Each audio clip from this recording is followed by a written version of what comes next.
Alors, Éphésiens, chapitre 1, mettions-nous là.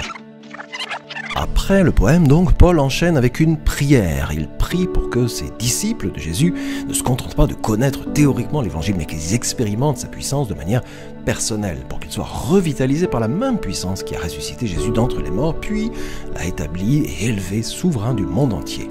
Au chapitre 2, Paul reprend et approfondit certaines idées clés du poème du chapitre 1, notamment la grâce de Dieu et cette nouvelle famille multiethnique de Jésus.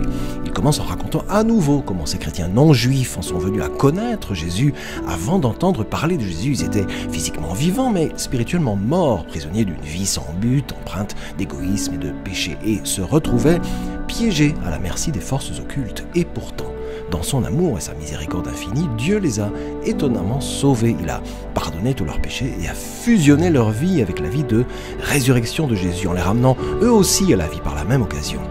Alors ces nouveaux êtres humains, recréés en Jésus, découvrent avec joie l'ensemble de ce que Dieu leur a réservé, à savoir un appel renouvelé, des destinées et des œuvres nouvelles. Non seulement ils ont découvert la grâce de Dieu, mais en plus, ils ont été accueillis dans une nouvelle famille avant d'entendre parler de Jésus. Ces non-juifs n'étaient pas seulement séparés de Dieu, ils étaient aussi, par rapport au peuple de son alliance, la famille d'Abraham.